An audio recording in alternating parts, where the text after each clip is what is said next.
নমস্কার, আমার বাংলা নিয়ে আমি অতনু রয়েছি আপনার সঙ্গে। প্রথমে নিয়োগ দুর্নীতিতে সিবিআই এর পর সক্রিয় আরও এক কেন্দ্রীয় সংস্থা অর্থাৎ এনফোর্সমেন্ট ডিরেক্টরেট।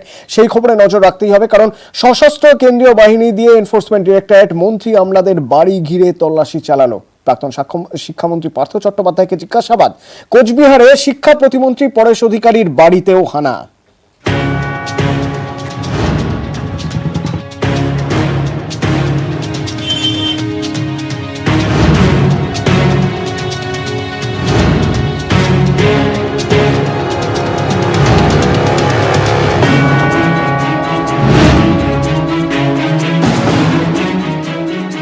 শুক্রবার সাত সকালে ইডির বেনজির অভিযান। রাজ্যের নানা প্রান্তে একসঙ্গে ইডির হানা। এসএসসি নিয়োগ দুর্নীতি মামলায় কেন্দ্রীয় বাহিনী দিয়ে রাজ্যে মন্ত্রী আমলাদের বাড়ি ঘিরে তল্লাশি। এসএসসি দুর্নীতি মামলায় তদন্ত করছে সিবিআই। তারা মূলত ফৌজদারি দিকটি খতিয়ে দেখছে। বেআইনি নিয়োগের পিছনে কি আর্থিক লেনদেন, এর উত্তর খুঁজতে তদন্তে ইডি। এ বিষয়ে একাধিক আবেদনকারী ও সাক্ষীর বয়ানও রেকর্ড করেছেন ইডির অফিসাররা। শুক্রবার প্রথম রাজ্য জুড়ে তল্লাশি।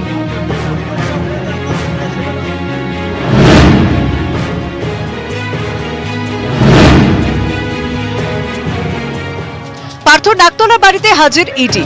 কেন্দ্রীয় বাহিনীকে সঙ্গে নিয়ে পার্থর নাকতলা বাড়িতে পৌঁছয় ইডির ৮ জনের দল।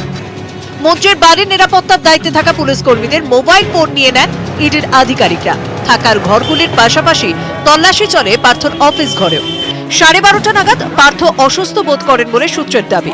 খবর পেয়ে চিকিৎসককে নিয়ে পৌঁছন পার্থর আইনজীবী। সূত্রের খবর, চিকিৎসককে বসিয়ে রাখা হয় বসার ঘরে।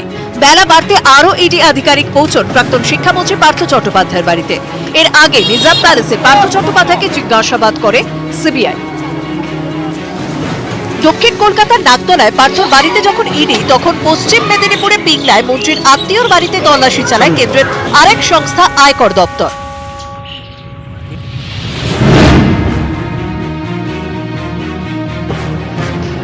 রাজ্যের শিক্ষা প্রতিমন্ত্রী পরেশ অধিকারীর মেখলিগঞ্জের বাড়িতেও ইডি। শিক্ষক নিয়োগে পরেশের বিরুদ্ধে দুর্নীতির অভিযোগ উঠেছে। নিজাম প্যালেসে আগে শিক্ষা প্রতিমন্ত্রীকে জিজ্ঞাসাবাদ করে সিবিআই। আদালতের নির্দেশে পরেশ কন্যা অঙ্কিতা অধিকারীকে শিক্ষকতার চাকরি থেকে বরখাস্ত করা হয়েছে। এবার পরেশের বাড়িতে ইডির আধিকারিকরা, কিন্তু মন্ত্রী তখন সেখানে ছিলেন না। তল্লাশির সময় কাউকে বাড়িতে ঢুকতে দেওয়া হয়নি, একইভাবে বেরোতেও দেওয়া হয়নি কাউকে।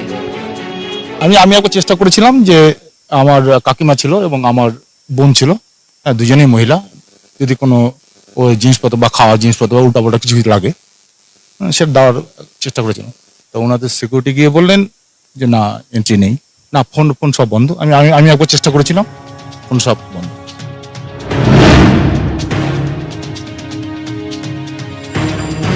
এসএসসি প্রাক্তন উপদেষ্টা শান্তি প্রসাদ সিনহা, এদিন তার বাড়িতেও ইডির হানা। এক মহিলা সহ 7 জন অফিসারের একটি দল এসপি সিনহার বাড়িতে যায়। সূত্রের খবর, প্রাক্তন উপদেষ্টার কোথায় কত সম্পত্তি রয়েছে সেটা জানার চেষ্টা করেন তদন্তকারীরা।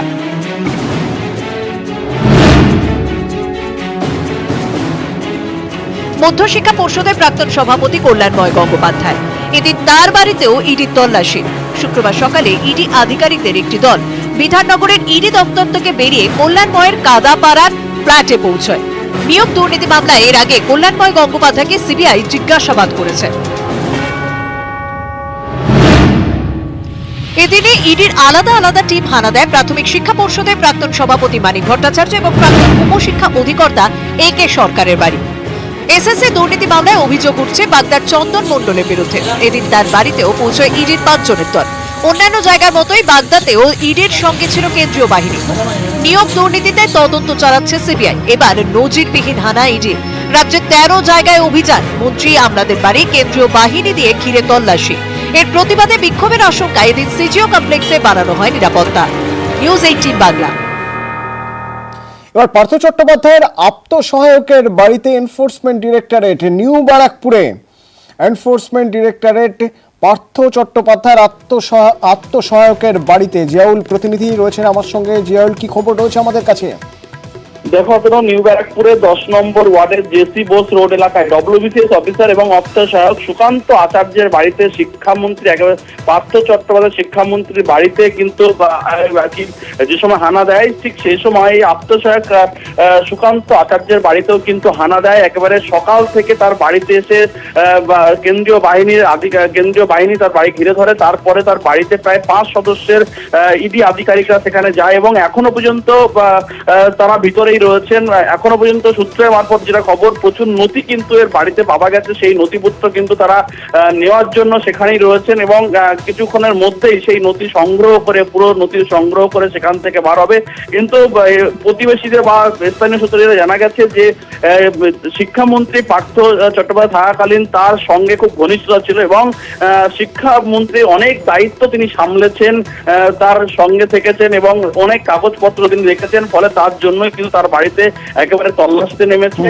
কিছুক্ষণের মধ্যেই কিন্তু ইডি আধিকারিকরা বেরোবেন এমনটাই কিন্তু সূত্র মারফত জানা গেছে। কিন্তু প্রচুর কাগজ উদ্ধার করেছে, নথি উদ্ধার করেছে এই নিউ ব্যারাকপুরের 10 নম্বর ওয়ার্ডের এলাকা থেকে। ধন্যবাদ।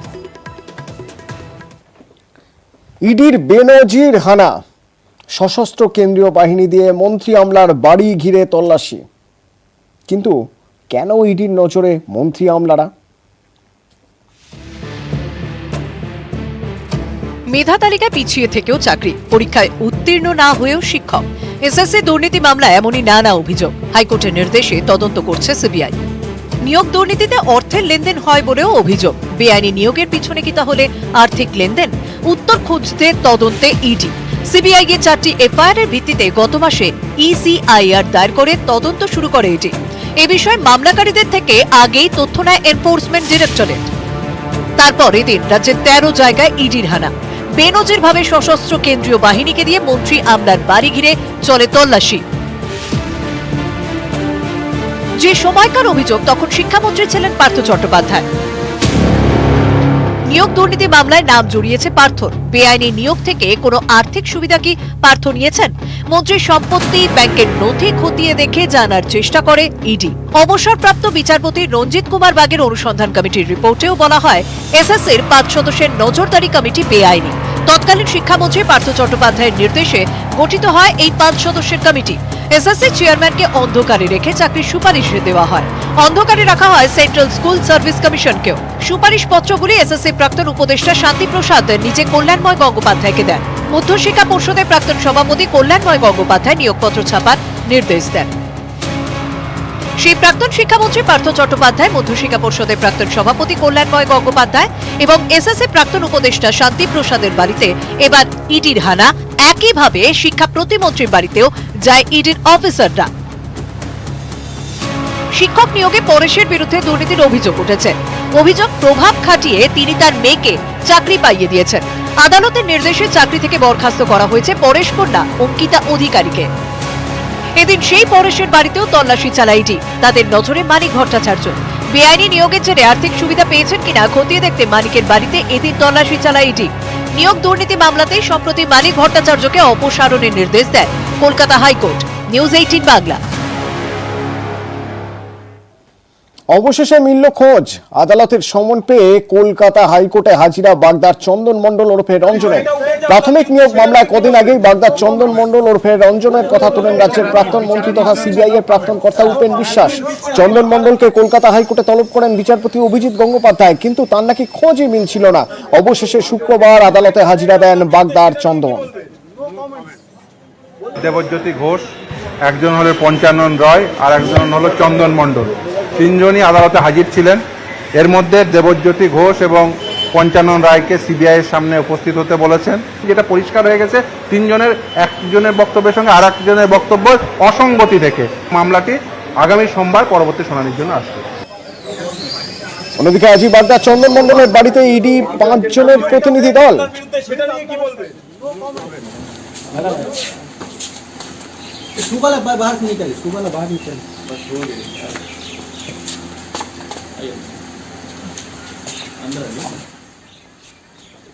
স্কুলের চেয়ার, টেবিল, বেঞ্চ, ব্ল্যাকবোর্ড সবই আছে, কিন্তু সরকারি স্কুলে একজনও শিক্ষক নেই। তাই 2 বছর ধরে বন্ধ বাঁকুড়ার অঙ্গদপুর জুনিয়র হাই স্কুল।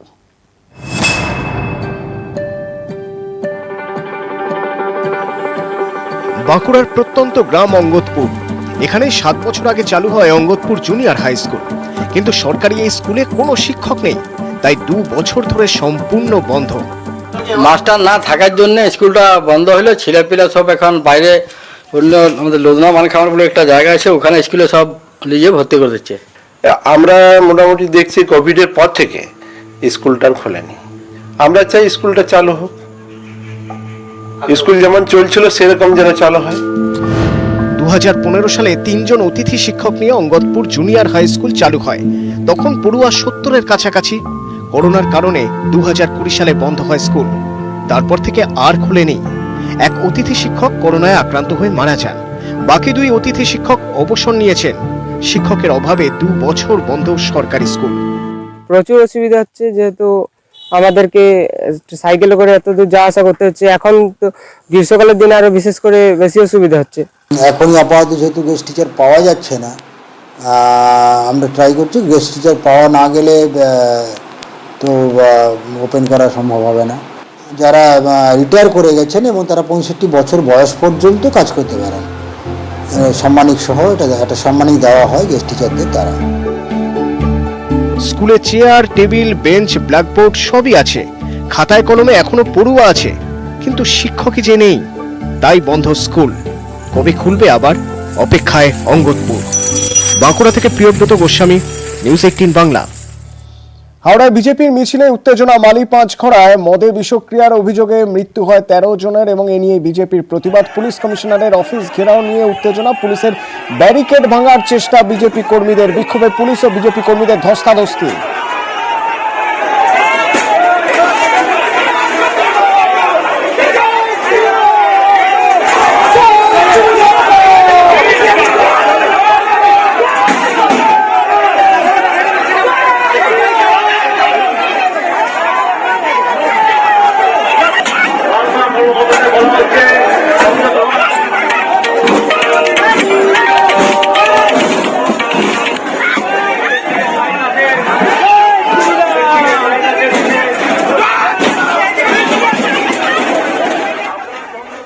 একুশের মঞ্চে পূর্ব বর্ধমানের মুড়ি।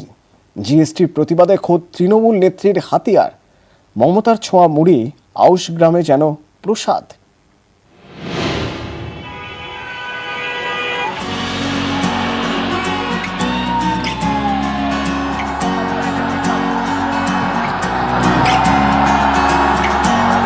বর্ধমানের আউশ গ্রাম থেকে ধর্মতলা।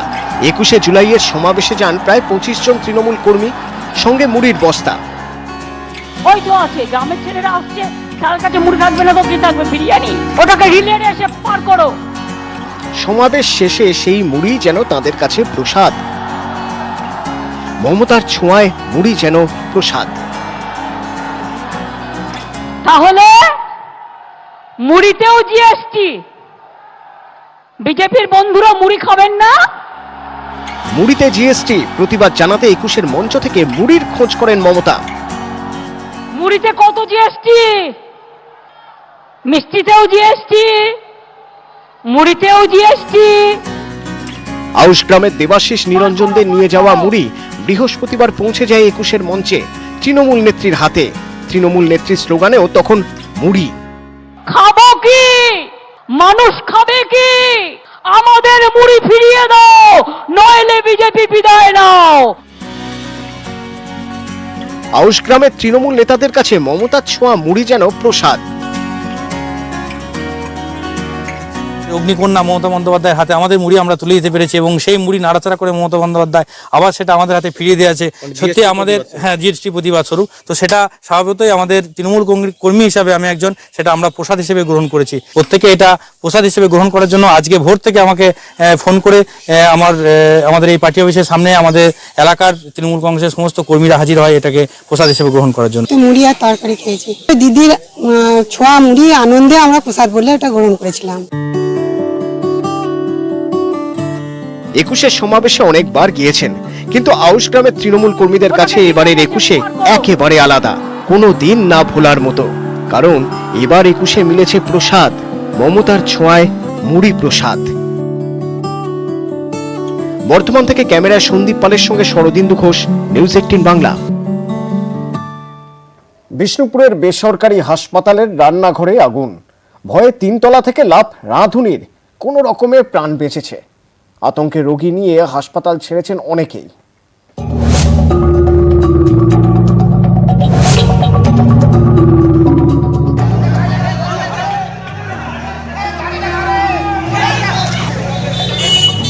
বিষ্ণুপুর শহরের রবীন্দ্র স্ট্যাচু মোড়ে বেসরকারি হাসপাতাল। শুক্রবার সকালে হাসপাতালের 3 তলার রান্নাঘরে আগুন লেগে যায়। আতঙ্কে প্রথমে 3 তলার কার্নিস ধরে ঝুলতে থাকেন রাঁধুনি শম্পা মাঝি। তারপরে কার্নিস থেকে ঝাঁপ। রাঁধুনি শম্পা মাঝিকে কার্যত লুফে নেন হাসপাতালের কর্মীরা। কোনো রকমে প্রাণে বাঁচেন। আমার গ্যাস থেকে খুব আগুন স্পার্কিং করছিল আর কি, তো সেটা ফায়ার ডিস্টিংগুইশ ছিল, সেটা থেকেই আগুনটাকে নিভে দেওয়া গেছে আর কি। তার মধ্যে ইতিমধ্যে ফায়ারের অফিসারও এসেছিল, সব চেক করে গেছে। আগুনের খবর ছড়াতেই হাসপাতালে আতঙ্কে হুড়োহুড়ি শুরু হয়ে যায়। রোগী ও রোগীর পরিজনেরা পরিমরি করে নিচে নামতে শুরু করেন। দেখতে পাচ্ছি হো শব্দ হচ্ছে, হ্যাঁ, দিয়ে আর আমরা বেরিয়ে যাওয়া করছে, আমরা বেরিয়ে চলে ভয় বেরিয়ে গেছেন। আগুন আগুন আগুন, আমরা নেমে এসে দেখছি সত্যি করে আগুন বেরিয়ে, ছেলা ছুরি নিয়ে ফাঁকা তো বেরাতেই হবে, ভয় চলে গেছে। হ্যাঁ, দমকল আধিকারিকদের দাবি হাসপাতালের পরিকাঠামোগত ত্রুটি রয়েছে। হাসপাতালের বিরুদ্ধে আইন মেনে ব্যবস্থা নেওয়া হবে। সিস্টেমটা খুব একটা ভালো নেই, এই জন্য আমাদের চিন্তা ভাবনা করতে হবে। আমরা আইনগতভাবে ব্যবস্থা নিচ্ছি। আগুন আতঙ্কে অনেকেই হাসপাতাল থেকে রোগীদের নিয়ে চলে যান। বাঁকুড়া থেকে প্রিয়ব্রত গোস্বামী, নিউজ 18 বাংলা। সুন্দরবনে কুসংস্কারের অন্ধকার, মৃত শিশুকে বাঁচিয়ে তুলতে ঈশ্বরের কাছে চলল প্রার্থনা। বন্ধ ঘরে শিশুর দেহ খুবলে খেলো পিঁপড়ে। পাথর প্রতিমার ছোট রাক্ষসখালী গ্রামে ঘটনা।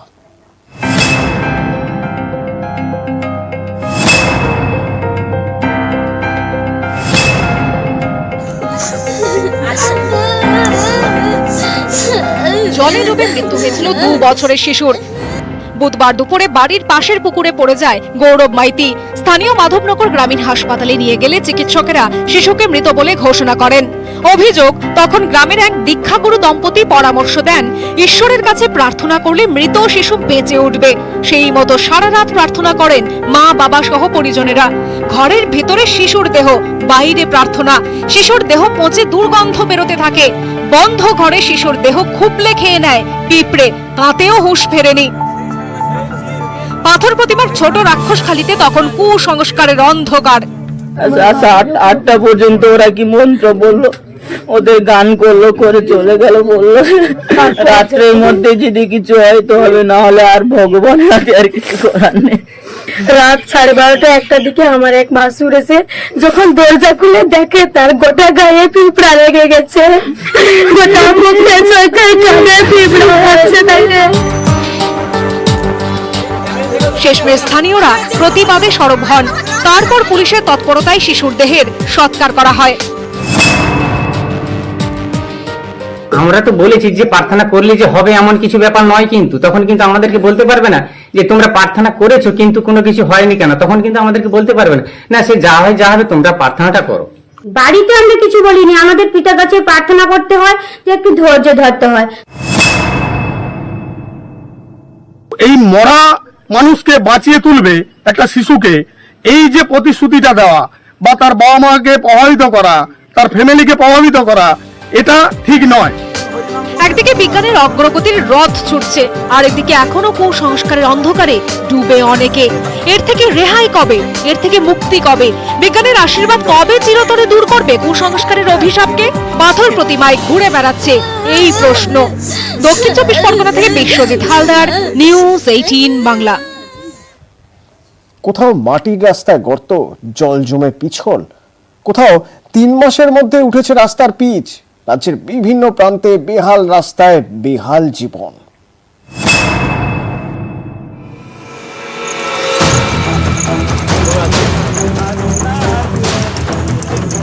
ঝাড়গ্রামের বিনপুর 1 নম্বর ব্লক। এখানে কুসুমটিকরি থেকে রাধারানী পর্যন্ত 2 কিলোমিটার রাস্তা বেহাল। কোথাও মোরাম, কোথাও মাটি।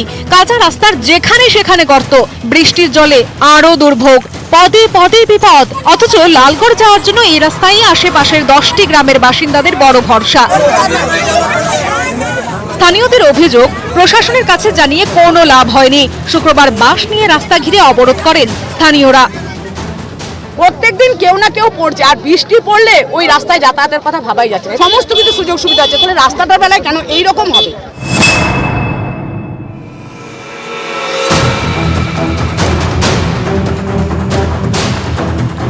পশ্চিম মেদিনীপুরের কেশপুর, এখানে জগন্নাথপুর গ্রাম পঞ্চায়েতে রাস্তা যে আছে তা বোঝাই মুশকিল। 1.5 কিলোমিটার মাটির রাস্তা, কাদা আর কাদা। চরম দুর্ভোগে বিলাতকুলি এবং বাগপাতা গ্রামের বাসিন্দারা। অভিযোগ, প্রায় 10 বছর ধরে রাস্তার এই হাল। তো রাস্তা তো দেখে যাচ্ছে বারবার, ঠিক আছে আধিকারিকরা, কিন্তু রাস্তার কোনো পরিবর্তন হয়নি।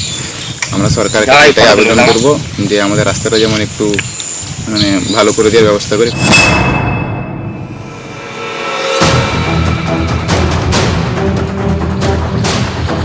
নাগরাকাটার আংরা ভাষা গ্রাম পঞ্চায়েতে পাকা রাস্তা আছে, কিন্তু এখানেও দুর্ভোগ। 23 লক্ষ টাকা খরচে মাত্র 3 মাস আগে কলাবাড়ি এলাকায় রাস্তা মেরামত করেছে জলপাইগুড়ির জেলা পরিষদ। 6 কিলোমিটার রাস্তা। অভিযোগ, মাত্র কয়েক মাসের মধ্যেই উঠে গিয়েছে পিচ। এতে মঙ্গলকাটা চৌপতি থেকে কলাবাড়ি হাই স্কুল পর্যন্ত রাস্তা আবারও বেহাল। বর্তমানে এটাই রাস্তা দেখেন, এইখানে জল জমলে তো রাস্তা অটোমেটিক খারাপ হয়, 3 মাসেই খারাপ। সমস্যা তো সব সময় হয়, যখন বৃষ্টি হয় তখন এখানে বৃষ্টি এতে ভরে যায়, তখন এদের সমস্যা হয়।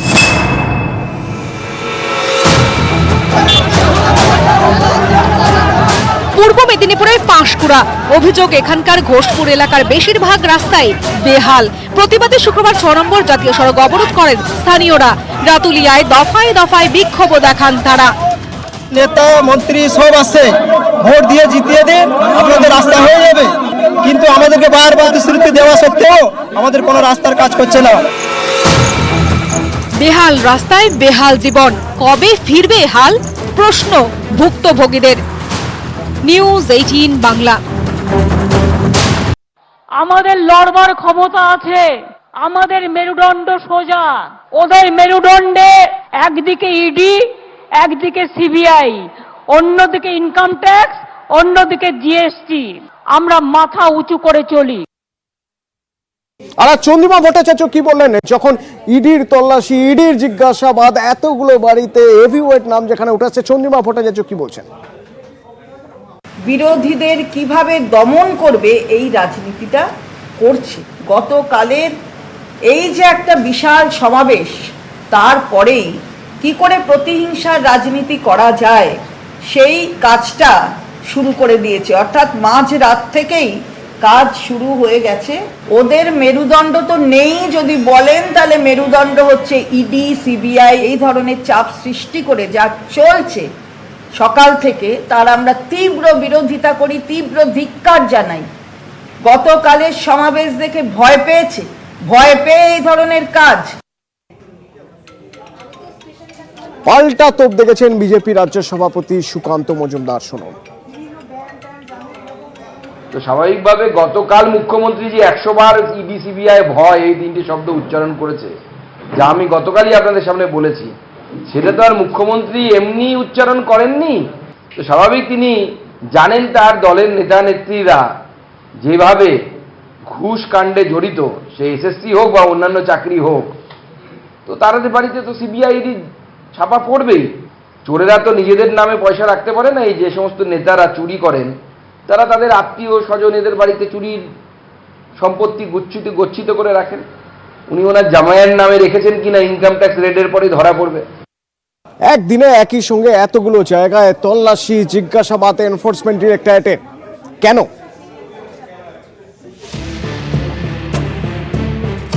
মেধা তালিকা পিছিয়ে থেকেও চাকরি, পরীক্ষায় উত্তীর্ণ না হয়েও শিক্ষক। এসএসসি দুর্নীতি মামলা এমনই নানা অভিযোগ। হাইকোর্টের নির্দেশে তদন্ত করছে সিবিআই। নিয়োগ দুর্নীতিতে অর্থের লেনদেন হয় বলেও অভিযোগ। বেআইনি নিয়োগের পিছনে কি তাহলে আর্থিক লেনদেন? উত্তর খুঁজতে তদন্তে ইডি। সিবিআই এর 4টি এফআইআর এর ভিত্তিতে গত মাসে ইসিআইআর দায়ের করে তদন্ত শুরু করে ইডি। এ বিষয়ে মামলাকারীদের থেকে আগেই তথ্য নেয় এনফোর্সমেন্ট ডিরেক্টরেট।